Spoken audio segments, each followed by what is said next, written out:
Father.Son.Galaxy is your go-to destination for a fresh, family-friendly take on the beloved Star Wars and Marvel franchises. With Kerwin and Keith Yarde, a father and son duo, and myself, producer Tanya Manning-Yarde, our unique platform is all about promoting inclusivity and positivity through multi-generational conversations. We're not your typical fandom review site. We're all about sparking thought-provoking conversations that bring people together. Whether you're an industry heavyweight or passionate fan, we provide a platform for diverse voices connected to the Star Wars and Marvel franchises. Our notable guests include actors, executive producers, authors, and special effects generalists who have worked on Lucasfilm's The Rise of Skywalker and Marvel Studios' Wakanda Forever. But it's not just about the big names. We also celebrate the power of fandom to bring people together from all walks of life. Through our Star Wars and the community, Star Wars and community segment, we showcase of our neighborhood who are passionate about our franchises, highlighting a diverse range of voices in our community. But we're not just here either to entertain. We're also here to educate. Our Storytime with Maceo series, featuring our youngest member, Maceo, our youngest son, promotes family literacy while raising awareness about autism and neurodiversity. And we're committed to giving back, taking part in building events, big and small. The 2021 National Head Start Parent Engagement Conference and Podathon 2022, a fundraiser for the Make-A-Wish Foundation. We're a family enterprise through and through, from research to show notes to hosting and editing each episode in-house. And we've been featured in several news outlets, including the Philadelphia Inquirer, Blavity, and Newsy. Here at Virtuous Con, we're just really honored to be here, and we're just looking forward to just spending this hour with you. Thank you so much. I'll now introduce Father.Son.Galaxy, Kerwin and Keith Yarde, my husband and my son. Hello. And thank you so much. That was a beautiful introduction. That was wonderful. Yeah. Oh, we're at Virtuous Con. Keith, I mean, we've reached the limit. It's like we're at They the top. sky's the limit. Where, and, yeah, where do we go from here? Down, I guess. This is the sky. So wonderful. Just thank you so much once again. I wanted to thank Cerise Murphy for her invitation, and thank you to Caramel Horn. We interviewed Caramel Horn a couple of months ago regarding Black Panther Wakanda Forever. A while back. Yeah, and she was actually the one that introduced us to Virtuous Con, so we are so glad to be here. Yes, so like Tanya said, thank you, Tanya, once again for that invitation. Yes, we are Father.Son.Galaxy. I'm Kerwin. This is Keith. Hello. And we are big Star Wars fans. Just to give you a brief introduction as to how we became fans, I've been a fan since I was 12 years old. My first Star Wars film was The Empire Strikes Back. Great film. And 3 years later, went to see Return of the Jedi in the theaters 40 years ago. And it was a big event. You know, I still remember it like it happened yesterday. You tell the story all the time. Yeah, I know. But, you know, we have some new people who may not have heard the story, so I'll keep it short. I know. Do you want me to tell it for you? No, I want you to tell your story. So, yeah, let me finish this up. Yeah, so we were living in Brooklyn. So it was me and my two other buddies were from Brooklyn. I decided that we should go to a theater in Manhattan because Manhattan had the best screens, you know, and it had the Dolby Surround and it had the wide screen. So we had to go there, and we did. We had to wait online for a few hours, but when we went in and saw the Chipwiches. Yes, they were giving out. It was a beautiful day. It was in May. It was the first weekend that the movie opened, and it was a lovely day. And people were in great spirits. We waited in line for a couple of hours. There was a person who was nice enough to give out Chipwich sandwiches, to keep us going. But we finally got in, and we got our seats in the middle. And when the screen, the lights went down, and the screen came up, and we saw the words and the blast of that music.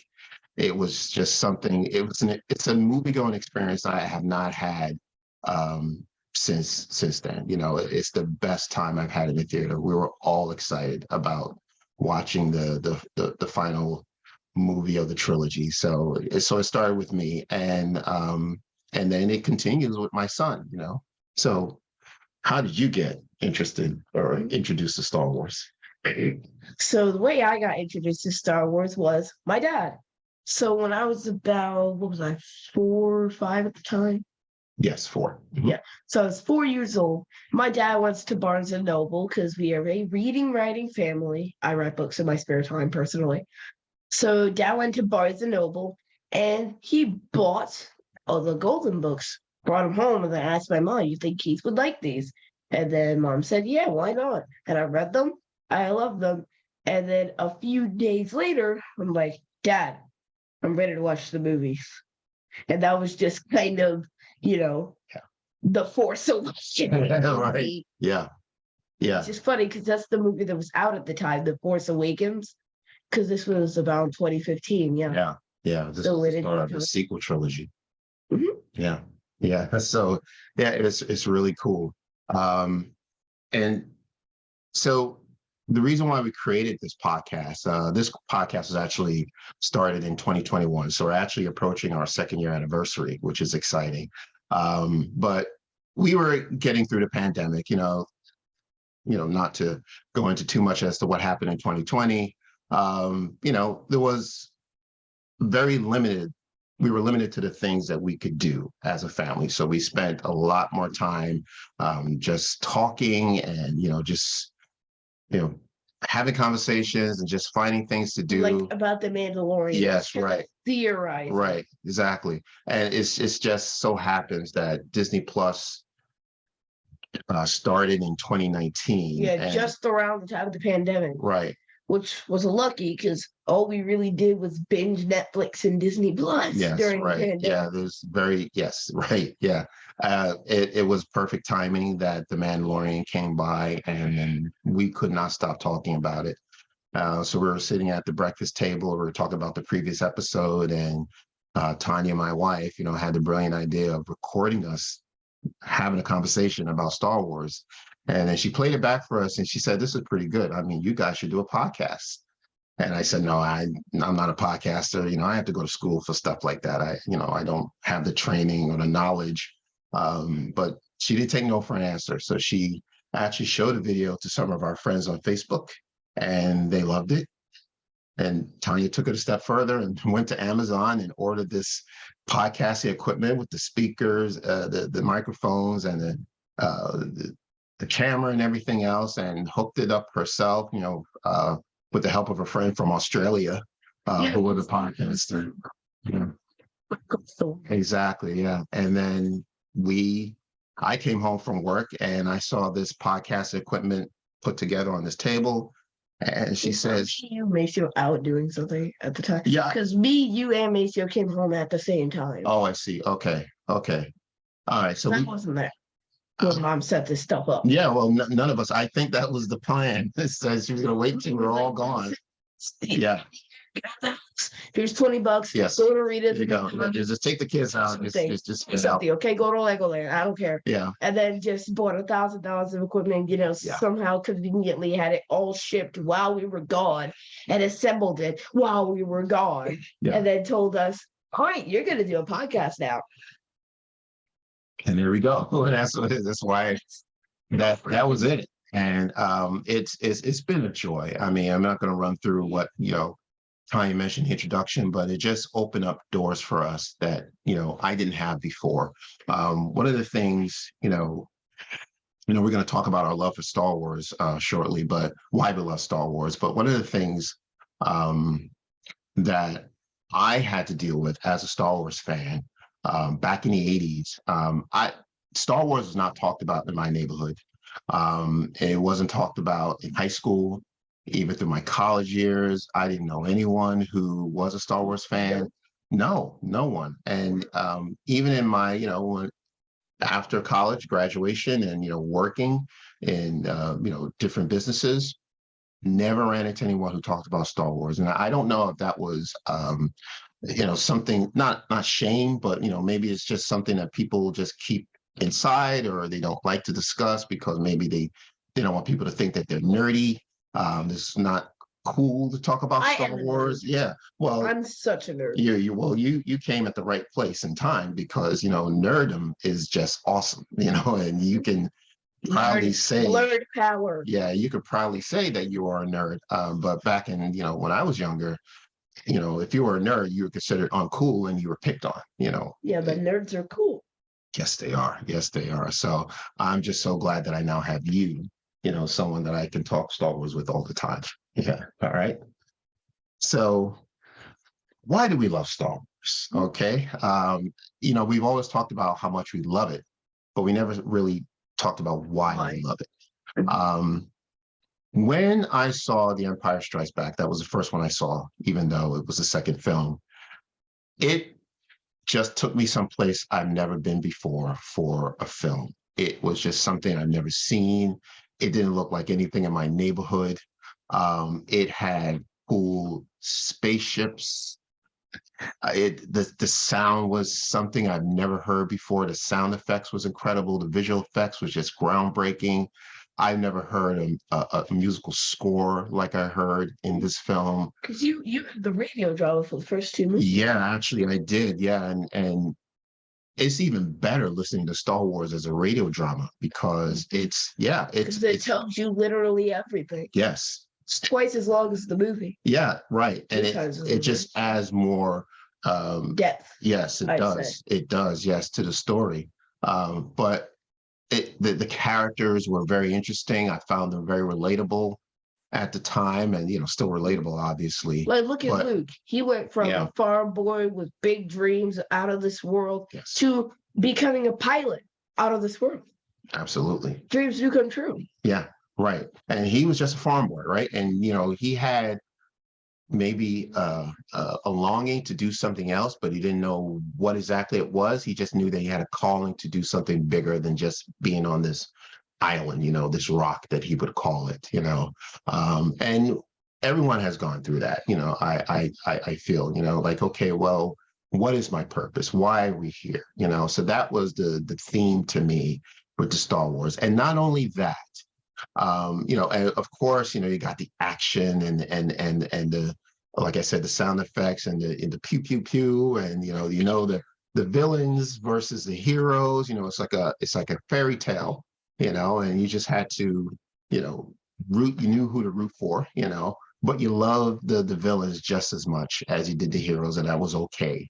But what made Star Wars even more compelling for me is, although it's this big epic battle, with a galactic space saga, between this huge conglomerate of a galactic empire versus the small people who are trying to take this empire down, it came down to a story about family. And that reveal with Vader in The Empire Strikes Back, when he actually told Luke exactly about his lineage, it just took the story to a whole new level. And it continued on to be personal, and when it becomes personal for the characters, it also becomes personal for me, about what family is, and about what Luke had to go through to the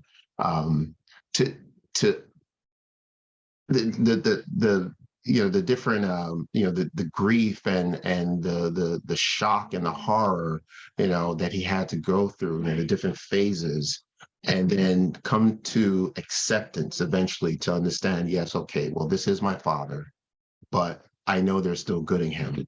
And then also revealing to Leia that she is his sister, spoiler review, so I hope you know this about Star Wars, but it's, seen Star Wars would know this. Right, exactly. So it was just, those 3 movies are classics. Yeah, it's just such a compelling story that, it was very smart of the writers to not make it just about, okay, well, good guys versus bad guys, let's bring out our biggest ships and our the big guns that had it's not like, all right, battles. let's make these one-dimensional flat characters. Exactly. This guy is distinctly good and this guy is distinctly evil. Yeah, exactly. Like, no, each character had depth to them. Yes. Like, especially people like Vader, because Vader's conflicted. It's like, I gotta serve my master because I'm like half robot, I'm more machine than man, but I also have a son. And I wanted to save my son. And yet my master is force shocking my son. So like, what do I do? Yeah. And then eventually he picked the right thing and chucked the emperor into the reincarnation shaft. Yes, right. Okay, the reincarnation shaft. I got that one. Exactly. So that's why I love Star Wars, and it continues to be about family. All right, right? Q&A. So yes, we have a question. You want to take it? I'll take it. This is from Alex Apandu. Okay, all right. I have friends who have never seen Star Wars and want to start. What is your suggested order of watching? I say Andor, Rogue One, episodes 4, 5, 6, etc. Okay. Mhm. What do you think? So if you want to be linear and kind of nitty gritty with this stuff, you should start with, I say start with the prequel so you can get the entire story in order and do it like that. So you should start with like 1, 2, and 3, and then Kenobi falls in between episode 3 and Andor. Now, if you also want to do animated shows, you should watch the Clone Wars and the Bad Batch.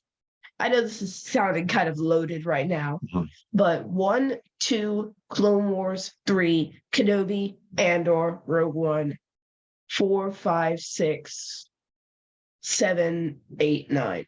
Chronological order. Yeah. Yeah. But let's not forget the Mandalorian seasons. Right. There's just so and much. 3, those go in between 6 and 7. Correct. 6 and 7. I'm blanking here, Dad. Help me. Yeah. I wouldn't be hung up too much about, what order to see it. I'll let you know that with Keith saw the original trilogy because the original trilogy is close to my heart. So I want him to see the films that I saw first. And I like those. Yes. And it's okay that he's aware of, who Darth Vader is and, the lineage. But I think it's nice that he goes back and learn more about Vader. So I would prefer that you do the original trilogy and then go back and look at the prequel trilogy and just do it as sort of a backstory. Okay, well, who is this Anakin Skywalker? Where did he come from? How did he turn to the dark side? So I would prefer to do it that way. And then, yes, so you have films in between, like he said, you have, stories that took place between 4 and 5, sometimes, majority right now is between 6 and 7 because it's such a large gap of time in between. And that's going to continue. I'm sure that there are going to be stories in the future are going to be taking place between 6 and 7. Because you have 35 years of storytelling to do. So I would say go with the original and go back and do a backstory on the prequels. And then whatever you want to do after that, it's fine because I think you have enough information from those 6 films to bring everything together. Yeah. Okay. Do you want to talk about why you love Star Wars? What was it when you read these books, the Little Golden Books? What interests you so much that you wanted to say, Dad, I now want to watch the movies? And you've gone far beyond that, but I want you to talk about that. Honestly, I love Star Wars because you love it. I think it's a gene thing because you're the one who introduced me to Star Wars. Yeah. And without you, none of this would have happened. So Yeah. And the reason I love Star Wars is just mainly because it's relatable. I kind of relate to Luke. Like, just being a kid, having these huge dreams, and then actually getting to live them out at one point. Yeah.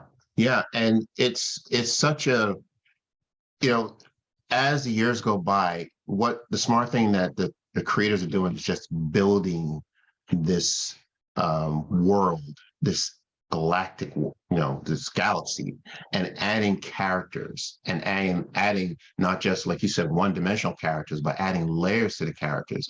And what they're doing is connecting everything together because think about this. My favorite character in Star Wars is Darth Vader, and yours is Ahsoka Tano. Yes. Right? Ahsoka Tano didn't even exist when I watched the original trilogy. But what they did, what was smart, the creators and the writers did, was somehow connect Ahsoka with Vader, right? Through their relationship. Right? Yeah. Because remember, Ahsoka and Anakin, Padawan and Master. Yes. exactly Which is right. funny because was Anakin a knight at the time or was he a Jedi Master? He was a knight at the time, right? Well, I don't think so because this is taking place between their relationship took place between 2 and 3, right? Yeah. And I don't think he was a Jedi Master. I think in the third one, he approached the council to be a master, and I think they denied it. But they That's offered what I him said. Wasn't he a knight at the time? right. Okay, then but they offer him a Padawan, and you're right. And so Ahsoka was that Padawan. So I just love the world building that they're doing. Yeah, Mm. that's very good. And then so we have another question. So Whitney J. The Star Wars family is getting their own comic series led by the OG herself, Yes. Sana Starros. Are you excited to see her origin story and how the Star Wars family goes from prominent in the High Republic to where they end up with Sana? Yes, we are. Mhm. As a matter of fact, yes, we did. We're going to review the series on our channel, in fact. So Yeah. we plan on doing that. So we actually did a video on Sana Starros. We talked about the top 5 Top 5 things to know about Sana. top 5 things to know because she is a character. She's not in the live action yet. Hopefully one day she will be, but she is a prominent character in the Star Wars comics. So yeah, we talked about things that you need to know about her in preparation for this upcoming series, and we have the first issue. It's a great issue. It's talking about family. I don't want to give it away because it's new. It's a family story, and you're right. The Star Wars family has a lineage as well that goes as far back as the High Republic. She had a ancestor who was the senator of a planet, and that senator had a daughter who was a scientist, very smart, very intelligent. So Avon. yes, so Avon Starros, right, and it's interesting. Yeah, that is a good question. So this family had power, political power, back in that day. So what exactly happened to now? What happened? What's the story about Sana? And then we're going to be learning more about her immediate family as well. So I'm definitely looking forward to that. Yes, thank you. All right, thank you for that question. Yeah. So we're talking about family and representation, right? So again, Star Wars is about family. We just wanted to just talk about some of our favorite family moments or family members in Star Wars. Now, there was a series that you read a long time ago called Adventures in Wild Space, right? It was Still do. Yeah. Still do. yeah, and you read it over and over. You listen to the audio. I read it. It's wonderful. So it's It's a hit in this family. yeah, it's 7 books, 7 chapters. We have all 7. 7 books. Keep them on the bookshelf at all times. Do you want to talk a little bit about who they are, this family that's in this story? So imagine 2 kids, a crazy droid, and a monkey lizard going on space adventures trying to find their captured parents. Yeah. So their parents got captured by the Empire, right? The Empire. So, those dastardly stormtroopers, they abducted their family. So Lena and Milo, they're the kids, and their droid Crater and their monkey lizard Borg, they're all on their ship trying to find their parents. And then I'm not going to tell you how it ends, because that would be a major spoiler. So you'll have to read it to find out. Yeah. Now their parents it's the Graff family, Yes. right? Their parents are cartographers, right? Where they're actually going out and exploring different parts of the galaxy, unknown regions of the galaxy. And the reason why the Empire is interested in them is because they actually found a section of the galaxy that the Empire wants to occupy. That's what empires do, right? They want to just take over. The conquerors. They conquer literally everything. That's true. They're conquerors, and that's all they've been doing. I mean, throughout the history of Star Wars and the Empire when it was formed, that's all they do is just occupy other planets and, like you said, conquer other planets for whatever reason, for the resources, anything to make the Empire more powerful than they already are, right? So they're looking, so their parents are kidnapped. Lena and is it Milo? Yes. Okay. Yeah. So these 2 kids are about your age, right? Their parents go missing, and it's up to them to find them. And of course, when you have these 2 young kids, on a mission to find their parents. They're naive. They get taken advantage of by other adults, right? So it's not easy to find, their parents, but that's the story. It's actually more difficult than you would think. Yeah, absolutely. It's really quite a long adventure. Yeah. Let's talk about another family that we enjoy is the Bad Batch. All right, we're actually following the Bad Batch season 2 right now. We do reviews, of course. Yes, we do. So the Bad Batch is a group of clones. They're not blood related, but they do have a lot in common because, not to get into too much details about cloning, but their quote unquote attempts failed and they became mutated clones. Right. Yes. But in a great way. Yes. So they're not. So the clones, obviously, cloning is, you're having these soldiers who are fighting for the Galactic Republic. They all look the same. They dress the same, but they have different personalities and different haircuts. Yes. And helmets. Yeah. So something in the cloning process with the Bad Batch went wrong. Something did not work out, and they came out to be different than the rest of them and cooler by that. To me, they're cooler, and and they're looked at by their own people, other clones, as that these the Bad Batch is beneath these clones. They look at them as they're not even equal. And the Batch looks at them like, right. Regs. They don't get along. I mean, why is it that Crosshair is always chewing on a toothpick? Yeah. And he's like, Regs. Yes, right. I mean, they didn't even get along with their own kind. Like you have even family members who don't even get along with each other. For whatever reason. Not us. You don't say. Yeah, well, yeah. It happens. And yeah, so we love that. And they're going on mission, and they're always supporting each other. They're helping each other out. They're working together. If they lose a member, it impacts them, but it impacts them in different ways. Like anybody else. They all feel things differently. They think differently. They process things differently. So I find it, very interesting. To me, is Star Wars bringing neurodiversity into Star Wars. The creators bringing it into Star Wars, and that that's something that's personal to us. So we love the Bad Batch. Rebels, Star Wars Rebels. Okay. Another family. The entire crew is a family. Right. They are a family, although again, they're not related, but they're all there to serve a common goal, and that is to defeat the Empire, because each one of them has somehow been impacted with something that the Empire has done in their lives. Whether the Empire has taken over their planet or have taken the lives of some family members.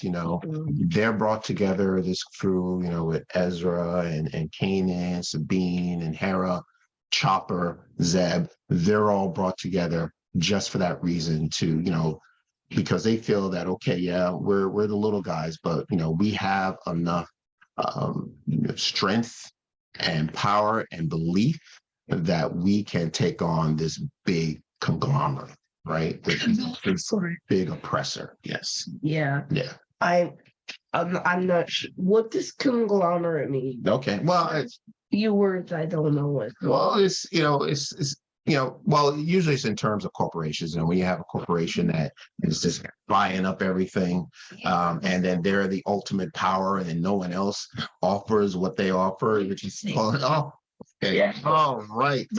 I fell for that one. All right. Thank you. We were talking about the Empire. We are not comparing Disney to the Empire.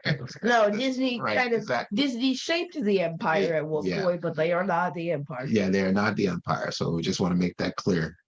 All right, so cool. And okay, all right. But in a good way. We love Disney here. Absolutely. And let's talk about The Mandalorian. Mm-hmm. Okay. All right. The reason why we exist, the reason why we're even on this screen. Right. Another story about family. Okay. You want me to go into it, or you want to talk? Want me to start? You want to split? Yeah, let's split it. So If you don't know the story of the Mandalorian, Your head, Dad. yes. We have the brick built versions right there. Mhm. So that's Grogu and that's Mando. Yeah.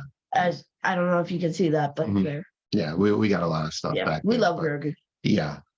If you don't know the story about the Mandalorian, even if you're not a Star Wars fan, I would say to you, check it out because you don't, again, the themes are not about Star Wars. It's not about, well, I need to know the history of this character or where did this character The come from. Mandalorian is a space cowboy. It's look, that's all it is, right? If you love Westerns or if you love,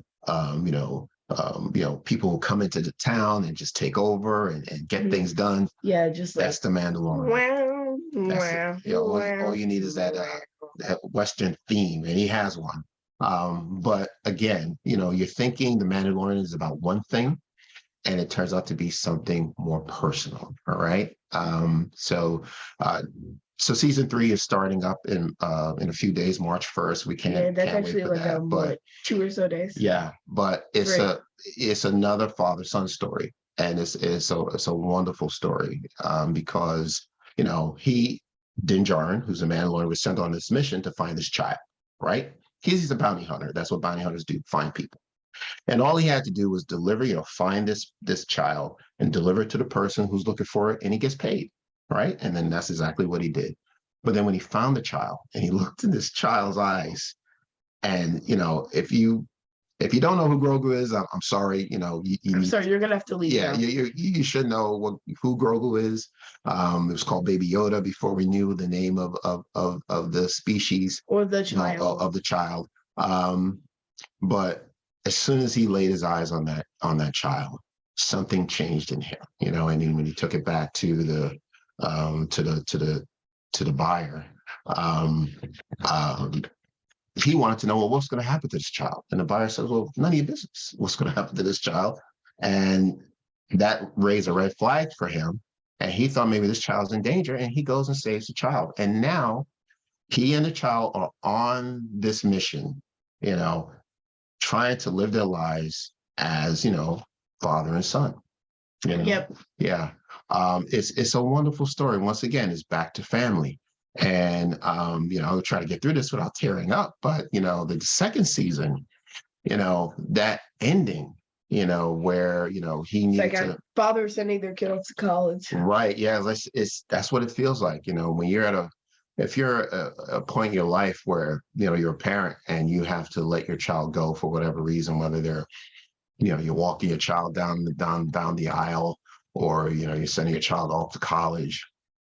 It's a passage, like a rite of passage, that your child is grown and needs to do things on their own. So we had an example of that with Din and Grogu, where he understood that this child's a Jedi, or he's force sensitive, and he needs to be with his own people. Din Djarin, decided that he needs to be with his own people. So he was able to send a signal out to find a Jedi who can help take Grogu and help him train, to learn how to become this great Jedi. And of course, who shows up but the greatest Jedi of all time. And Luke I'm sure people may disagree, but the greatest Jedi of all time, Luke Skywalker. The GOAT. And he comes in and he picks up the child. But right before Grogu goes to Luke, Grogu is held by his dad, for one last time. And Or so we thought. And Grogu, as you know, the Mandalorian, he wears a helmet. And if you know the story about the helmet, well, why he can't take his helmet off. Din wears the helmet, not Grogu. Did I say Grogu? I'm sorry. The Din Djarin. Imagine Grogu wearing that Mandalorian helmet. That would be such a cute meme. Yeah, that would. Maybe I'm going too far ahead. Maybe he may become a Mandalorian. But anyway, so meme that. So Din has a reason why he can't take off his helmet. But you know what he did? He took it off right before he said goodbye to Grogu, because he didn't know if he was ever going to see this child again. And this child has never seen his face. So he took off the helmet, and Grogu, for the first time, is seeing his dad's eyes for the very first time. And he's touching his face for the very first time. It was incredible, that ending, So again, it comes back down to family. So that is the reason why I stay a Star Wars fan after, 40 years, So we have a question. Zoe, all right. Do you have a favorite director, and who would you like to see direct the Star Wars movie or episode of the series that has not done so already? So a favorite current director of Star Wars? There's nothing, I can say nothing bad about The Empire Strikes Back. So my answer is always going to be The Empire Strikes Back. So Irvin Kershner, it was just a genius. He was able to Bring him back for episode 10. Well, he's not. Unfortunately, he's not coming back. He's passed. But no, it's all right. It's like, hey, that's why it's father and son. Like we're learning from each other. It's generational. But no, so he was able to bring things out from these actors that was not done before. Like the emotion and the character development. That came from this director taking his time and working with these actors, So Irvin Kershner, I would say, is my favorite director. Do you have one? No? Okay. I'm a director who I like to see come into Star Wars. First one off the top of my head has got to be Ryan Coogler. Black Panther, Ryan Coogler. I think he would bring a dynamic vision to Star Wars. He's a talented director. He's a talented writer. I think he'd do right by Finn too. Okay, yeah, all right. We can go there. You can talk about Finn. I think almost any director would do right by Finn. All right, okay. But especially Ryan Coogler. No, yes, only because Ryan understands character development, right? And he understands how to tell a story about family. All right. Isn't that what Black Panther? Exactly. The royalty, the royal family, is family, and the Dora Milaje, their family, so he has a way that he can tell a story with Creed. I mean, look, let's talk, we can talk a little bit about Creed, what he did with, tying the story, about, father passing down the love of boxing to his son. And, the father's not there, but the son, Apollo Creed's son, wants to be a fighter like his dad, So again, a story about father and son.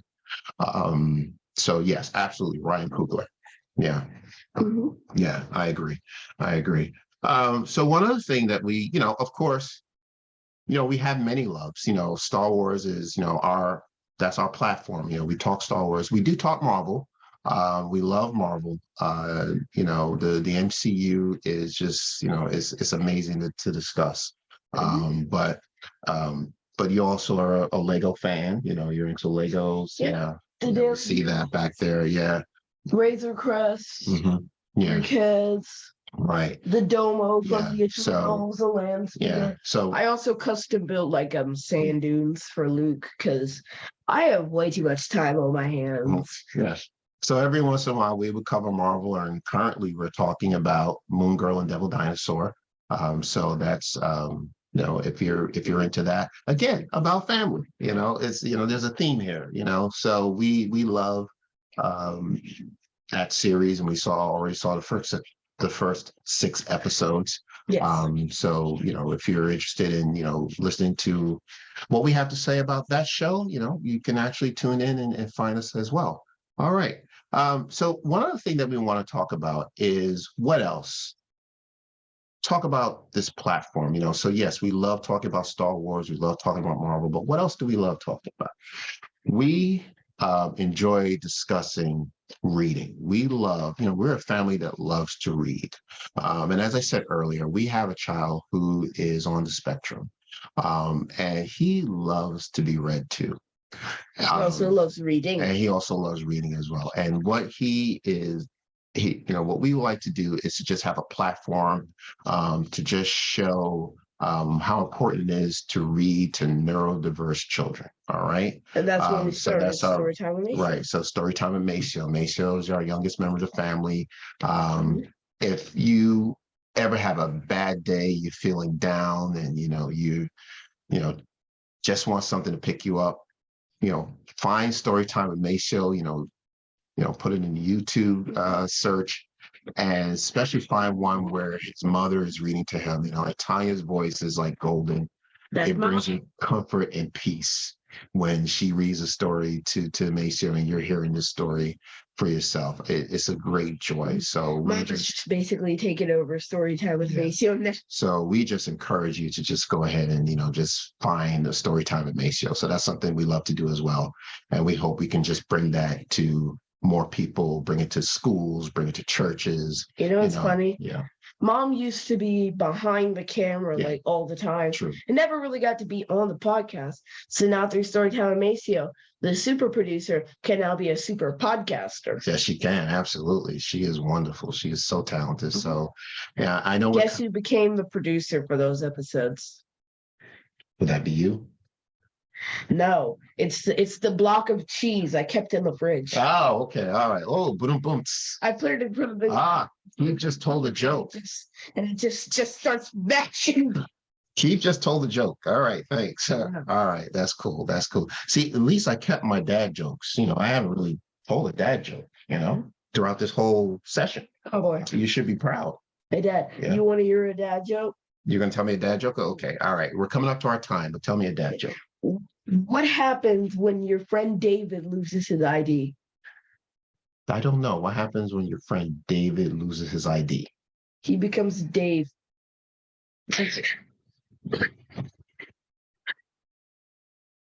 That's a good one.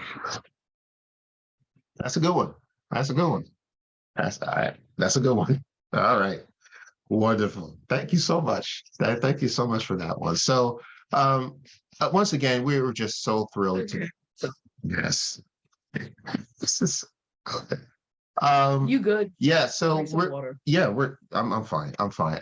So we're coming up to our time. We have a few minutes left. So if you have any questions or comments you want to ask in the last few minutes, please do so. Put your comment in there, put your question in there. So while we're waiting, we just want to say thank you for this time.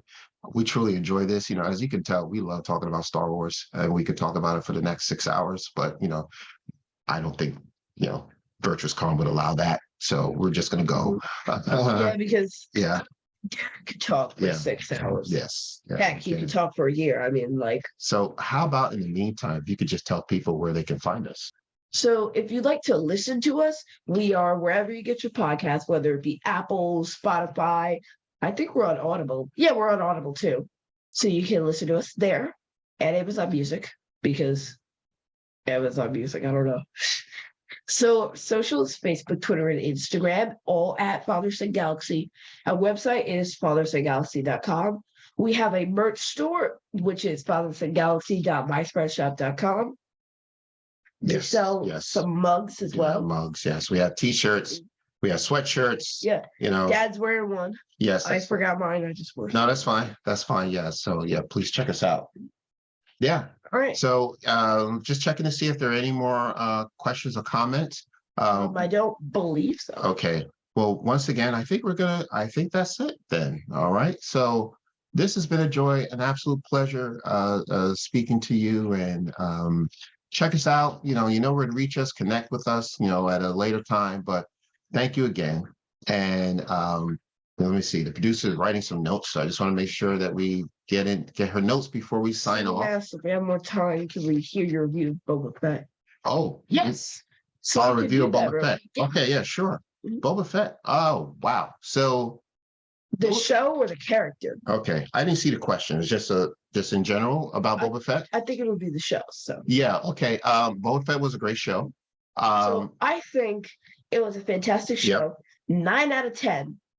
Actually, 9.5. The only reason I give it a 9.5 and not a 10 is because in the last 3 episodes or so, Mando kind of took over. Good point. Especially in the 5th episode, he took over. Yeah. I liked in the 7th episode when him and Boba were sharing their screen time and working together. But Boba Fett wasn't even in every episode of his own show, which was kind of ridiculous. Yeah, that was interesting. But Tamara Morrison, I mean, no one else could play Boba Fett like he's great. He just has. The only other person who could play Boba Fett like that is Daniel Logan. But he was a younger. Right. Yeah, well, yeah, he was. Yeah, good point. Yeah, but Tamara Morrison is like the face of the Fetts. Yeah. It's just something about their relationship, and I'm talking about Dinjar and Boba. Like the two of them on screen. I mean, they're just, you can't take your eyes off of them. And you're right. They did share the screen, and maybe Mando might have taken some of the spotlight from Boba. But I love the finale when the two of them are working together to save that town in Tatooine. So I hope Was to it see most Pelgo or Most Pelgo. I one It of was those Most two. Pelgo. Yeah, Most Pelgo. I can't wait to see. I don't know if Boba's going to show up, but I'd be very happy to see him in Mando season 3. But all in all, it was a solid episode. I really enjoyed it. The story and how he got out of that Sarlacc pit. And the big question was, how in the world did Boba Fett escape his doom of being eaten eternally for 1,000 years? well, now we know. Yeah. Well, now we know. He just kind of blasted out. And then like a bantha. I mean, can you get any Oh better boy, than that? like a bantha. Like a bantha. So that was awesome. That. That's kind of a shaky bantha, those speeder bikes. Yeah, but that was awesome too. So yeah, so thank you so much for that question, that comment. It did. Yes. The sheriff's not coming back. Oh, the sheriff is, the marshal's not for sale, first of all. Right. And then Cad Bane, he just decided, I need you to become one with the sand as quickly as possible. Yeah. So I'm going to fire my blaster 4 times, okay? Yeah. Oh. Yeah. It wasn't one and done for him. Yeah. Just again, it wasn't really directed towards Boba's character, but seeing Cad Bane appear for the very first time on the screen, that was awesome. So yeah, so that was beautiful to see. So thank you once again. All right, I think we're reached our point in time where we need to end. So we have like 2 minutes. Do we have 2 minutes? Okay, but yeah, it's absolutely great. All right, so thank you once again, everyone. I'll give you 2 minutes back, but this has been an absolute pleasure. All right, so we'll sign off the same way we would sign off on our podcast. So thank you once again. So until next time, take care, and we will see you again.